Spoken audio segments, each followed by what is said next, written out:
them fight. It keeps them distracted from my throne. 2 queens, 1 island, and a crown big enough for only one of them. This rivalry is one of the most misunderstood in royal history. If you love powerful women, lost queens, and history with a twist, follow this channel before we continue, because you're about to hear this story in a way you've never heard before.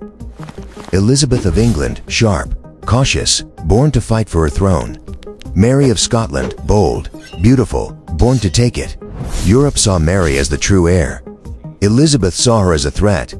And you know what happens when 2 powerful women face each other in a world ruled by men. Things get messy. So tell me, if your biggest rival also happened to be your cousin, would you trust her or keep your sword close? So here's the tea, Havia. 2 queens, 1 island, and a ton of drama. Elizabeth's the planner, Mary's the risk-taker, and the throne? You think this ends with a handshake? Not in the Tudor era, my friend. The Elizabeth-Mary conflict wasn't just political. It was deeply personal, shaded by fear, pride, and a world that feared female rulers. For your protection.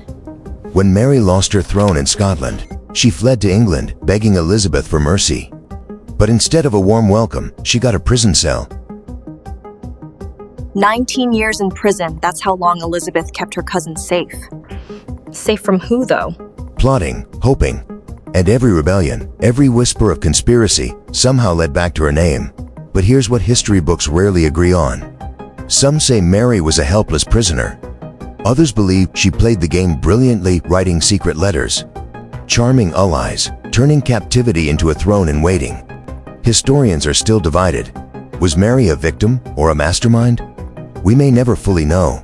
Checkmate, Mary. It seems strategy triumphs over charm. I refuse to play by your rule. Hail Mary, the true Queen of Scots. Hold still. This is for the history books. Smile for the camera, dearest Elizabeth.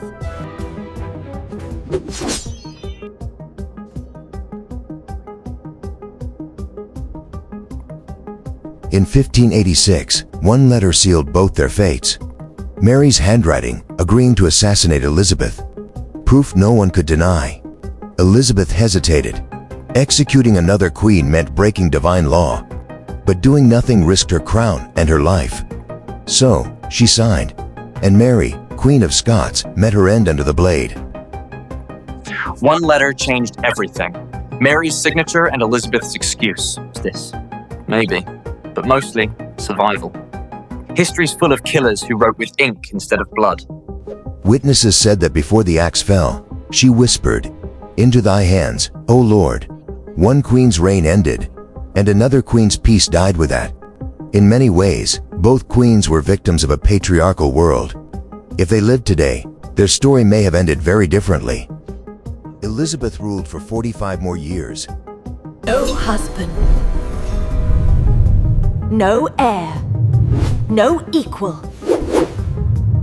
Follow for more Untold Queens. Sometimes power doesn't kill with swords. It just waits. Elizabeth won, but peace never came. No husband, no heir, just a crown and silence. Maybe victory isn't power. Maybe it's learning to stand alone. What do you think? History remembers her, the woman who ruled without a king. 2 queens, 1 crown. One chose mercy, the other chose power. But tell me this, which one do you think history was kinder to? And more importantly, who was right? Comment your answer, I'm curious. Before you choose a side, remember this. History is written by survivors, not always by the righteous. If Elizabeth and Mary lived today, would we judge them the same way? Follow for more untold stories of women history tried to silence.